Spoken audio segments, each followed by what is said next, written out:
भाई आप रीट का एग्जाम देने जा रहे हो, गारंटी की दावे के साथ कहता हूं आपको ये नहीं आता होगा। देखो देखिए बहुभुज के प्रकार होते हैं भाई, दो प्रकार के आधार पर बांटा जाता है, भुजाओं के आधार पर, कोण के आधार पर। भुजाओं के आधार पर भाई एक तो नियमित बहुभुज होता है और एक अनियमित बहुभुज होता है। नियमित बहुभुज किसे कहते हैं? जिसे हम जिसकी भुजाओं की लंबाई सेम पे होती है, सारे कोण समान माप के होते हैं। जैसे मान लेते हैं इसको समबाहुभुज भी कहते हैं, नियमित बहुभुज को, और इसको हम विषम बहुभुज भी कहते हैं। समबाहु त्रिभुज ले लो, वर्ग ले लो, समपंचभुज ले लो, समषष्ठभुज ले लो, जिसकी भुजाओं की लंबाई और कोण सारे के सारे कोण सारी सारी भुजाओं की लंबाई सेम हो तो वो होता है नियमित या समबाहुभुज। जिसमें अलग हो, भुजाओं की लंबाई अलग हो, कोण अलग अलग हो, ठीक भाई। तो ये भाई इसके उदाहरण है। देखो उत्तल बहुभुज किसे कहते हैं? जिसका प्रत्येक कोण भाई सारे के सारे कोण क्या हो भाई 180 डिग्री से क्या हो भाई कम हो।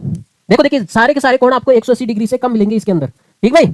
हाँ लेकिन देखो अवतल बहुभुज में क्या होता है, इसमें कम से कम एक कोण अगर 180 डिग्री से ज्यादा चला गया तो वो भाई आपके सामने अवतल हो जाएगा, ऊपरा हुआ, ठीक भाई। देख रहे हो आप यहाँ पे, देखो ये कोण 180 डिग्री से क्या है भाई ज्यादा है, ये कोण 180 डिग्री से ज्यादा है। आप देख रहे हो ये भी कोण 180 डिग्री से ज्यादा है, ये कोण 180 डिग्री से ज्यादा है। देखो आप ये कोण भी क्या है भाई 180 डिग्री से क्या है ज्यादा है। जिसका कम से कम एक कोण अगर 180 डिग्री से ज्यादा निकल गया तो वो अवतल हो जाएगा, और जिसके सारे कोण 180 डिग्री से कम है वो है अवतल बहुभुज, जिसमें भुजाओं की संख्या भुजाओं की लंबाइयां अलग अलग हो, कोण भी अलग अलग हो, ठीक भाई। वो है अनियमित, जिसमें भुजाओं की लंबाइयां सेम हो और सब सारे कोण भी माप सेम हो तो वो होता है भाई समबाहुभुज नियमित बहुभुज, ठीक है भाई।